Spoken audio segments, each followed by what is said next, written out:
Berlin Sri Mayurapathi Murugan ஆலய மகா கும்பாபிஷேக விஞ்ஞாபனம் 29/8/2025 வெள்ளிக்கிழமை காலை 6 மணி தொடக்கம் 8:02 மணி வரையில்.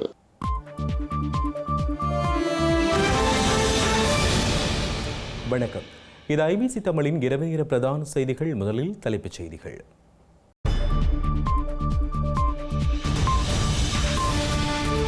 கட்டுநாயக்க விமான நிலையத்தில் புதிய கட்டுப்பாடுகள், சிரமத்தை எதிர்கொள்ளும் பயணிகள். பாதுகாப்பற்ற நிலையில் காணப்படும் பட்டுவாகல் பாலம் புனரமைப்பதற்கு ஸ்ரீலங்கா அமைச்சரவை அனுமதி. சசீந்திர ராஜபக்ஷவின் விளக்குமறியல் காலம் நீடிப்பு, ராஜபக்ஷங்களுக்கு தொடர்ந்தும் நெருக்கடி. ராஜிதவின் பிடியான இடைநிறுத்த கோரிக்கை நிராகரிப்பு, எந்த நேரத்திலும் கைது செய்யப்படலாம். சிங்கப்பூருக்கு விஜயம் மேற்கொண்டுள்ள ஸ்ரீலங்கா எதிர்க்கட்சி தலைவர் ராஜதந்திரியான கிஷோர் மக்ஃபுபானி இடையே விசேட சந்திப்பு. அதிமுக கூட்டங்களில் இடையூறுகளை ஏற்படுத்தும் திமுக, சட்ட நடவடிக்கை எடுக்கப்படும் என்கின்றார் எடப்பாடி.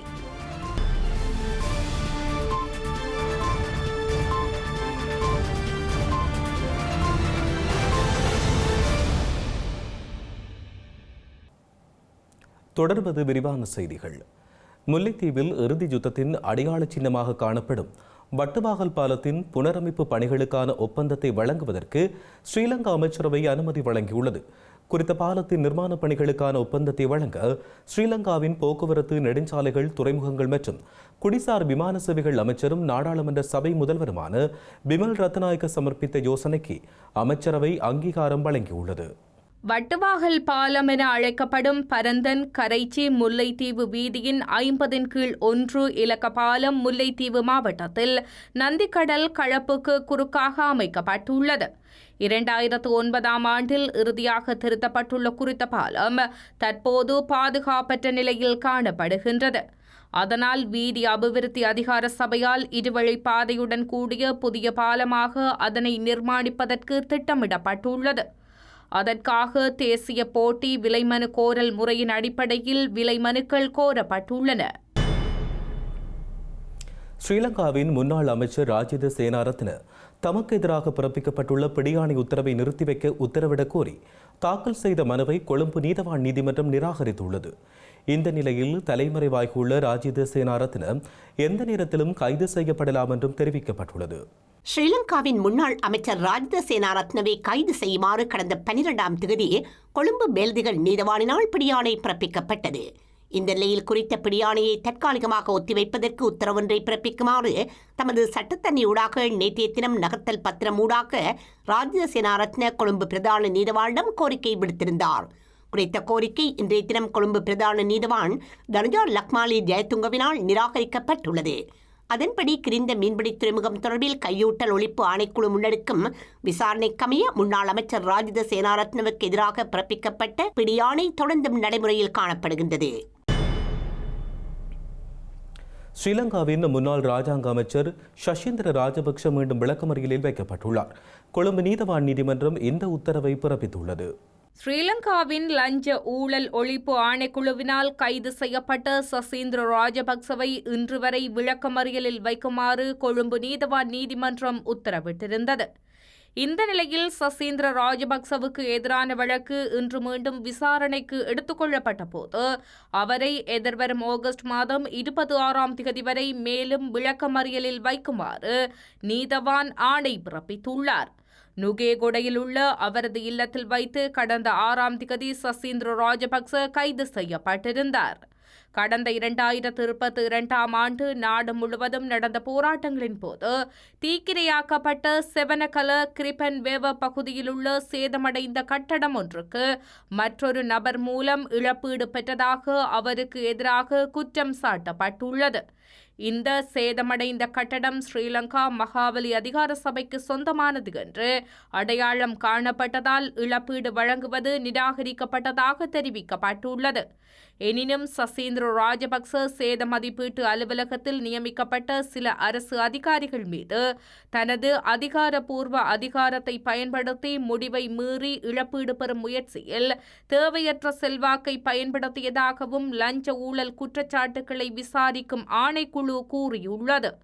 இந்த மதிப்பீட்டை பெற்ற விடயத்தில் சசீந்திர ராஜபக்ச ஊழல் குற்றத்தை செய்ததாகவும் அதற்கு சதி செய்ததாகவும் மகாபலி அதிகார சபைக்கு சொந்தமான அரசு சொத்துக்களை சட்டவிரோதமாகவும் மோசடியாகவும் பயன்படுத்தியதாகவும் குற்றம் சாட்டப்பட்டுள்ளமை குறிப்பிடத்தக்கது.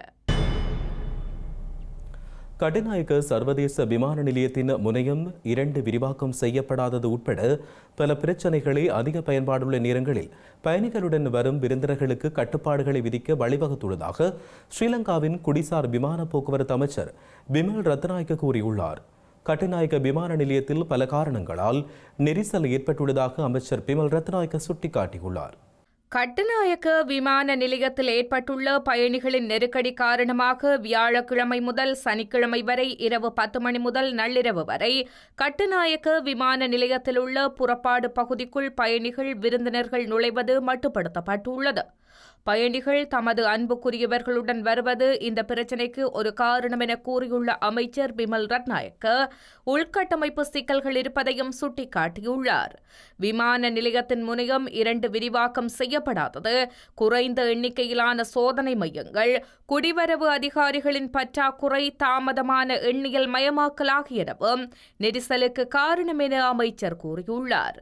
இந்த பிரச்சினைகளுக்கு ஒரு சில மாதங்களுக்குள் அரசாங்கம் தீர்வுகளை வழங்கும் என கூறியுள்ள பிமல் ரத்நாயக்க தாமதமான முனையம் 2 விரிவாக்குவது இதற்கு நீண்டகால தீர்வாக இருக்கும் என குறிப்பிட்டுள்ளார். ஸ்ரீலங்கா காவல்துறையின் கலாச்சார பிரிவின் பதில் பணிப்பாளரான மூத்த காவல்துறை அத்தியட்சகரான CSP சதீஷ் கமகே மீண்டும் விளக்கமறியலில் வைக்கப்பட்டுள்ளார். பல்வேறு தரப்பிடமிருந்தும் 14 மில்லியன் ரூபாவை லஞ்சமாக பெற்றமை தொடர்பான வழக்கில் அவருக்கு இந்த உத்தரவு பிறப்பிக்கப்பட்டுள்ளது. காலி மற்றும் எம்பிலிபிடிய பிரிவுகளுக்கு பொறுப்பாக இருந்த காலப்பகுதியில் லஞ்சம் பெற்ற குற்றச்சாட்டில் ஸ்ரீலங்காவின் லஞ்ச ஊழல் ஒழிப்பு ஆணைக்குழுவினால் கடந்த வாரம் CSP சதீஷ் கமகே கைது செய்யப்பட்டிருந்தார். இதனையடுத்து கொழும்பு நீதவான் நீதிமன்றத்தில் முன்னிலைப்படுத்தப்பட்ட அவரை இன்று வரை விளக்கமறியலில் வைக்குமாறு நீதவான் உத்தரவிட்டிருந்தார். இந்த நிலையில் CSP சதீஷ் கமகேக்கு எதிரான வழக்கு இன்று மீண்டும் விசாரணைக்கு எடுத்துக் கொள்ளப்பட்ட போது அவரை செப்டம்பர் மாதம் 2ஆம் தேதி வரை விளக்கமறியலில் வைக்குமாறு நீதவான் பணிப்புரை வழங்கியுள்ளார். CSP கமகே மற்றொரு நபரின் பெயரை பயன்படுத்தி 3 வங்கிக் கணக்குகளை திறந்து ஒழுங்கமைக்கப்பட்ட குற்றவாளிகள், காவல்துறை தொடர்பான சேவைகளுக்கு வரும் நபர்கள் மற்றும் ஏனைய குற்றவாளிகளிடமிருந்து பெற்ற லஞ்ச பணத்தை வங்கிக் கணக்குகளுக்கு மாற்றியதாக லஞ்ச ஊழல் ஒழிப்பு ஆணைக்குழு குற்றம் சாட்டி வழக்கு தொடர்ந்துள்ளது. கொழும்பின் புறநகரமான ஃபேலியகுட பகுதியில் இன்று நடைபெற்ற துப்பாக்கிச்சூட்டு சம்பவத்தில் பாதசாரி உள்ளிட்ட 2 காயமடைந்துள்ளதாக ஸ்ரீலங்கா காவல்துறையினர் தெரிவித்துள்ளனர். நாட்டில் அதிகரித்துள்ள துப்பாக்கிச்சூட்டு சம்பவங்களின் பின்னணியில் பாதாள உலக குழுவினரே இருப்பதாகவும் இதனால் தேசிய பாதுகாப்பிற்கு அச்சுறுத்தல் இல்லை என்றும் அரசாங்கம் கூறி வரும் பின்னணியில் இந்த சம்பவம் இடம்பெற்றுள்ளது. பெலியகொட ஞானரத்ன மாவட்டத்தில் ஒன்றுளியில் பயணித்த ஒருவர் மீது அடையாளம் தெரியாத ஆயுததாரிகள் துப்பாக்கிச்சூடு நடத்தியதாக காவல்துறையினர் தெரிவித்தனர். பெலியகொட சந்தையில் தொழில் செய்யும் கொழும்பு 15ஐச் சேர்ந்த 45 வயதான ஒருவர் காயமடைந்துள்ளார். பாதிக்கப்பட்டவருக்கு அருகில் துவிச்சக்கர வண்டியில் பயணித்த மற்றொரு நபரும் துப்பாக்கிச் சூட்டில் காயமடைந்துள்ளதாக காவல்துறையினர் தெரிவித்தனர். கொழும்பு 15ஐச் சேர்ந்த ஒருவரை காயமடைந்துள்ளதாக அடையாளம் காணப்பட்டுள்ளார். காயமடைந்த 2 கொழும்பு தேசிய மருத்துவமனையில் அனுமதிக்கப்பட்டுள்ளனர். துப்பாக்கிச் சூட்டை நடத்த T56 ரக துப்பாக்கி பயன்படுத்தப்பட்டதாக காவல்துறையினர் தெரிவித்துள்ளனர். சந்தேக நபர்கள் குற்றம் நடந்த இடத்திற்கு எவ்வாறு வந்தனர் மற்றும் எவ்வாறு தப்பிச் சென்றனர் என்ற விடயம் கண்டறியப்படவில்லை எனவும் காவல்துறையினர் தெரிவித்துள்ளனர். இந்த சம்பவம் குறித்து பெலியகொட காவல்துறையினர் விசாரணைகளை மேற்கொண்டு வருகின்றனர். சிங்கப்பூர் தேசிய பல்கலைக்கழகத்தின் ஆசிய ஆராய்ச்சி நிறுவனத்தில் ஸ்ரீலங்காவின் எதிர்க்கட்சித் தலைவர் சஜித் பிரேமதாச மற்றும் புகழ்பெற்ற ராஜதந்திரியும் கல்வியாளரும் எழுத்தாளருமான கிஷோர் மஹபூபானி இடையே விசேட சந்திப்பொன்று இன்று நடைபெற்றுள்ளது. கொள்கை வகுப்பு, நிர்வாகம் மற்றும் சமாதானத்தை கட்டியமைத்தல் ஆகிய தலைப்புகளில் 2 தரப்பினரும் முக்கியமான விசேட கலந்துரையாடல்களை நடத்தியுள்ளனர். சிங்கப்பூரின் பொருளாதார மாற்றத்தை உருவாக்குதல் மற்றும் செயற்படுத்துதல் இரண்டும் ஒரு வலுவான கொள்கை வகுத்தல் செயல்முறையின் விளைவாகும் என்று இதன்போது சஜித் பிரேமதாச தெளிவுபடுத்தியுள்ளார்.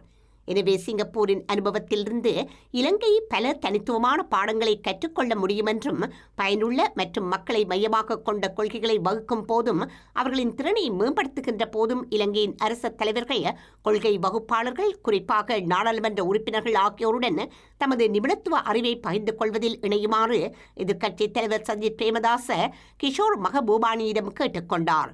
கிஷோர் மகபூபானி ஒரு பிரபலமான சிங்கப்பூர் ராஜதந்திரியும் கல்வியலாளரும் எழுத்தாளரும் ஆவார். அவர் ஐக்கிய நாடுகள் சபைக்கான சிங்கப்பூரின் நிரந்தர பிரதிநிதியாகவும் 2 முறை ஐக்கிய நாடுகள் பாதுகாப்பு கவுன்சிலின் தலைவராகவும் பணியாற்றினார். சிங்கப்பூர் தேசிய பல்கலைக்கழகத்தில் லீ குவான் யூ பொதுக்கொள்கை கல்லூரியின் ஸ்தாபக பீடாதிபதியாகவும் தற்போது ஆசிய ஆராய்ச்சி நிறுவனத்தின் சிறப்பு உறுப்பினராகவும் கடமையாற்றுகின்றார்.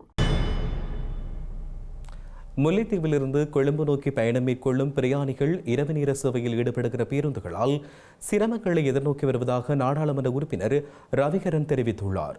குறித்த விடயம் தொடர்பில் ஸ்ரீலங்கா போக்குவரத்து அமைச்சர் நடவடிக்கை எடுக்க வேண்டும் என்றும் ஸ்ரீலங்கா நாடாளுமன்றில் அவர் கோரிக்கை முன்வைத்துள்ளார். 1ஆம் தேதி தொடக்கம் அமல்படுத்த இருப்பதாக தாங்கள் சொன்னதை வரவேற்கின்றேன். ஏற்கனவே இந்த தவறுகள் இருப்பதை நீங்கள் சீர் செய்ய வேண்டும் என்று தான் கேட்டேன். உதாரணத்துக்கு இப்போ 18/6, 17/6 எல்லாம் அந்த பிரயாணிகள் புதுக்குடிப்பில் இருந்து இரவு 8:30 மணிக்கு வலிக்கிற பஸ் முல்லைத்தீவுக்கு 9 மணிக்கு வருகின்றது. அந்த 9 மணிக்கு வரும்போது அவர்கள் 8:53, 54, 8:55 தான் அந்த பிரயாணிகளுக்கு சொல்லக்கூடியதாக இருக்கின்றது. அப்படி இருக்கும்போது புதுக்குடியிருப்பில் இருந்து பிறகு அந்த பஸ் இல்லை, புதுக்குடியிருப்பில் இருந்து முல்லைத்தீவு வந்து வாரக்கு பஸ் இல்லை. அந்த பிரயாணிகள் இரவு நேரம் வீதி வழியா நின்றோ அல்லது அங்கலாய்த்தோ அவர்கள் அவசரமாக வர வேண்டிய இடங்களுக்கு பெறாமல் கொழும்பு பயணம் தடப்படுகின்றது. ஆதலால் இந்த விடயத்தில் கவனத்திலே எடுக்கணும். எனக்கு தெரியும் விமல் ரத்நாயக்கா அவர்கள் அமைச்சர் கரிசனையோடு செயல்படுகின்றவர். அந்த வகையில் இதை நான் கொண்டு வரணும் என்றுதான் இந்த ஆதாரங்கள் வைத்திருக்கின்றேன். யாழ்ப்பாண கல்வி வலய மாணவர் நாடாளுமன்ற பிரதிநிதிகள் இன்றைய தினம் ஸ்ரீலங்கா நாடாளுமன்றத்தை பார்வையிட்டுள்ளனர். இளைஞர்களுக்கு அரசியல் அறிவினை பெருக்கி எதிர்கால பொதுவாழ்வில் தங்களின் பங்களிப்பை உணர்ந்து செயற்படும் நோக்கத்தில் குறித்த செயல் திட்டம் முன்னெடுக்கப்பட்டுள்ளது. யாழ்ப்பாணம் கல்வி வலய மாணவர் பாராளுமன்ற உறுப்பினர்கள், கல்வி பணிப்பாளர்கள், பொறுப்பாசிரியர்கள், அதிபர்கள் மற்றும் சமூக விஞ்ஞானம் ஆசிரியர்கள் இணைந்து இன்றைய தினம் ஸ்ரீலங்கா நாடாளுமன்றத்தை பார்வையிட்டுள்ளனர். மாணவர் நாடாளுமன்ற வலய நாடாளுமன்றத்தில் தெரிவு செய்யப்பட்ட மாணவர்களை மையமாக கொண்டு முன்னெடுக்கப்பட்ட இந்த கல்வி பயணம் மாணவர்களுக்கு ஜனநாயக அரசியலின் செயல்முறைகளை நேரடியாக அறிய வாய்ப்பளிப்பதற்காக ஏற்பாடு செய்யப்பட்டுள்ளது. இந்த பயணத்தில் பங்கேற்ற மாணவர்கள் நாடாளுமன்ற கூட்டங்கள், குழு கூட்டங்கள், சட்டமன்ற நடைமுறைகள் மற்றும் நாடாளுமன்ற நூலகம் போன்றவற்றை நேரடியாக பார்வையிட்டனர். இதன் மூலம் நாட்டின் நிர்வாக அமைப்புகள் எவ்வாறு செயற்படுகின்றன மற்றும் ஜனநாயகத்தின் அடிப்படை நடைமுறைகள் எவ்வாறு முன்னெடுக்கப்படுகின்றன என்பதை கற்றறிந்தனர். மாணவர்கள் மற்றும் ஆசிரியர்கள் நாடாளுமன்ற உறுப்பினர்களுடன் நேரடியாக கலந்துரையாடும் வாய்ப்பும் பெற்றுக் கொண்டனர். தமது கூட்டங்களுக்கு நோயாளர் இல்லாத நோயாளர் காவு வண்டிகளை அனுப்பி திமுக அரசு இடையூறுகளை ஏற்படுத்துவதாக அதிமுக பொதுச் செயலாளர் எடப்பாடி பழனிசாமி குற்றம் சாட்டியுள்ளார். இவ்வாறான சம்பவங்கள் இனிமேல் நடைபெறும் பட்சத்தில் நோயாளர் காவு வண்டியின் சாரதி நோயாளி ஆக்கப்பட்டு மருத்துவமனைக்கு அனுப்பப்படுவார் என எடப்பாடி பழனிசாமி எச்சரித்துள்ளமை பேசுபொருளாக மாறியுள்ளது. அதிமுக பொதுச் செயலாளர் எடப்பாடி பழனிசாமி மக்களை காப்போம் தமிழகத்தை மீட்போம் என்ற தலைப்பில் சட்டமன்ற தொகுதி வாரியாக சுற்றுப்பயணம் மேற்கொண்டு வருகின்றார். அந்த வகையில் வேலூர் மாவட்டம் அணைக்கட்டு தொகுதிக்கு சென்றிருந்த எடப்பாடி பழனிசாமியை புறநகர் மாவட்ட செயலாளர் வேலழகன் மற்றும் கட்சியினர் வரவேற்றனர்.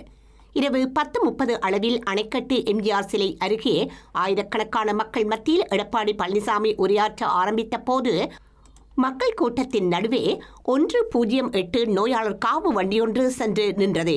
இதை பார்த்து கோபமடைந்த எடப்பாடி பழனிசாமி திமுக அரசு வேண்டுமென்றே ஒவ்வொரு கூட்டத்திலும் இதுபோன்ற நோயாளி இல்லாத நோயாளர் காவு வண்டிகளை அனுப்பி இடையூறு செய்வதாக குற்றம் சாட்டினார்.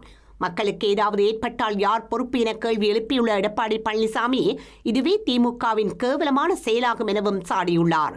நோயாளர் காவு வண்டியில் நோயாளி இல்லாததை சுட்டிக்காட்டியுள்ள அவர் நேருக்கு நேர் மோத திராணி தெம்பு இல்லாத திமுக அரசு வேண்டுமென்றே இதுபோன்ற செயல்களில் ஈடுபடுகின்றது என விமர்சித்துள்ளார். தாம் உரையாற்றிய 30 கூட்டங்களிலும் நோயாளர் காவு வண்டிகளை அனுப்பி இடையூறை ஏற்படுத்தியுள்ளதாகவும் அவர் சாடியுள்ளார். ஆகவே அடுத்த கூட்டத்தில் நோயாளர் காவு வண்டி வருமாயின் அதன் சாரதி நோயாளியாகவே அந்த வண்டியில் மருத்துவமனைக்கு கொண்டு செல்லப்படுவார் என அவர் எச்சரித்துள்ளார். இதுகுறித்து காவல்துறையில் நிர்வாகிகள் முறைப்பாடு செய்ய வேண்டும் என எடப்பாடி பழனிசாமி கோரிய நிலையில் இதனால் கூட்டத்தில் சலசலப்பும் பரபரப்பும் ஏற்பட்டன. காசாவில் இஸ்ரேல் நடத்தி வரும் தாக்குதல்களில் உயிரிழந்தோரின் எண்ணிக்கை 62,000 தாண்டியுள்ளது.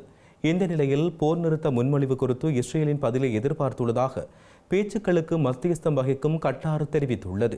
இஸ்ரேலிய படையினர் இறுதியாக நடத்திய தாக்குதலில் கான்யூனிஸில் 8 பேரும் டெய்ர் அல் பஹாப் நகரில் நால்வரும் உயிரிழந்துள்ளனர். இந்த நிலையில் காசா நகரின் கிழக்கு பகுதியில் கடுமையான மோதல்கள் இடம்பெற்று வருவதாக தெரிவிக்கப்பட்டுள்ளது. அத்துடன் காசா நகரின் தென் பிராந்தியத்தில் உள்ள கட்டடங்களை இஸ்ரேலிய படையினர் குண்டு வைத்து தகர்த்து வருவதாகவும் கூறப்படுகின்றது. இந்த நிலையில் காசாவில் இஸ்ரேல் நடத்திய தாக்குதலில் பலியானவர்களின் எண்ணிக்கை 62,004 உயர்வடைந்துள்ளதுடன் 1,56,230 பேர் காயமடைந்துள்ளனர். இதனிடையே கட்டார் மற்றும் எகிப்து முன்வைத்த சமாதான திட்டத்தை ஏற்றுக்கொள்வதாக ஹமாஸ் இயக்கம் தெரிவித்துள்ளது. எனினும் இதுகுறித்து இஸ்ரேல் இதுவரை பதில் எதுவும் வழங்காத நிலையில் ஹமாஸ் இயக்கம் சாதகமான பதிலை வழங்கியுள்ளதாக கட்டார் வெளிவிவகார அமைச்சின் ஊடக பேச்சாளர் மஜித் அல் அன்சாரி கூறியுள்ளார். செய்திகளின் நிறைவாக மீண்டும் தலைப்புச் செய்திகள்.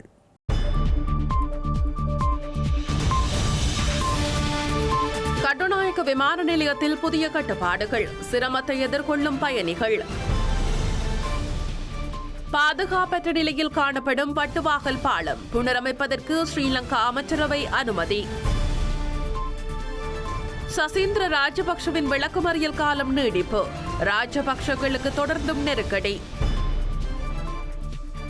ராஜிதவின் பிடியான இடைநிறுத்த கோரிக்கை நிராகரிப்பு, எந்த நேரத்திலும் கைது செய்யப்படலாம்.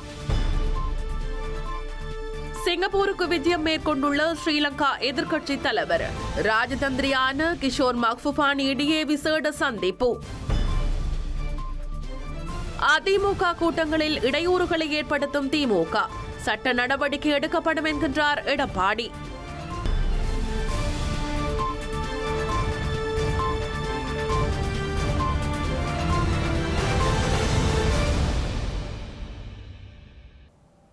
இத்துடன் ஐபிசி தமிழின் இரவு நேர பிரதான செய்திகள் நிறைவடைந்தன. உடனுக்குடன் செய்திகளை அறிந்து கொள்ள ibctamil.com என்ற எமது இணையதளத்தை பார்வையிடுங்கள். வணக்கம்.